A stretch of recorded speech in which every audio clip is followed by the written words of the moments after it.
as I was saying, if you had to pick something from your childhood that really stood out for you, maybe it was a moment, maybe it was a part of your house, maybe it was kind of a ritual or a tradition or something that you did, what would that be for you?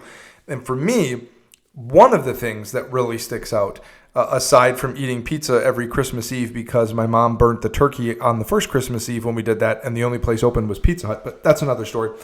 Aside from that, the one thing that really stuck out for me was we had a table, and you've probably seen like the memes on socials where it's like the oak, kind of the wooden oak table, and it's got the chairs, the slat chairs in the back, and it says, everybody or one person you knew from your childhood, somebody had this table and chairs in their kitchen. Oh, that somebody was us in our town, and we had this kind of old school table, and I remember having dinner every night there as a family, most nights. I remember doing a lot of my homework there. And that was something that was always this kind of, every time I see that or a picture of that, it brings me back to doing that. And years ago, my mother moved from Michigan to Texas after my father passed. She moved to Texas to be with my wife and I and eventually our daughter. And she brought, guess what? The old table, the old wooden table. It's well in its 30s now. And then when we moved from Texas to Arizona, she brought the table, and it just so happens the way that we kind of hodgepodged all of our stuff together, because Grandma came with us in the move and we're all living under the same roof, which is also another story. What ended up happening is the kitchen area that we have, well, Grandma's good old wooden table is what's propped up and kind of the front and center of the kitchen area, which is just great. I just love that there's a 30-some-year-old table just hanging out in the kitchen.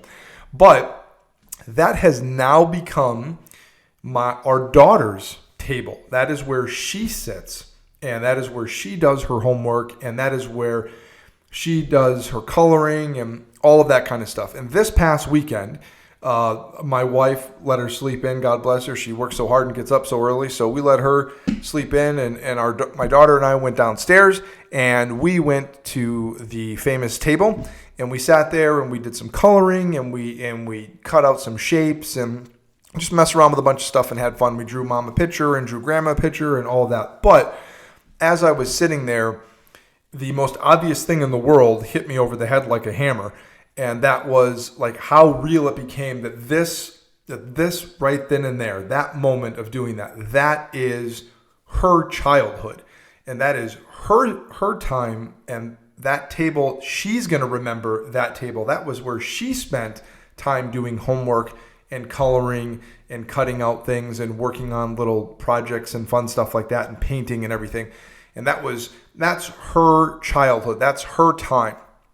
And as obvious as that may seem, it really kind of struck me as just how important what we do as parents and what I do as a father, how important how we handle these situations and where we are and all of that just kind of really came just rushing right into me. It could have been the coffee as well, but it was interesting just to be sitting there on a Saturday morning, and she was just happy as a clam, coloring in and using markers and then using crayons and doing all that kind of stuff. But it really just struck me that, like, wow, that's my table, but now this is her table. And 30 years from now, she's going to be seeing that and reminiscing about that and thinking about her time spent at that table.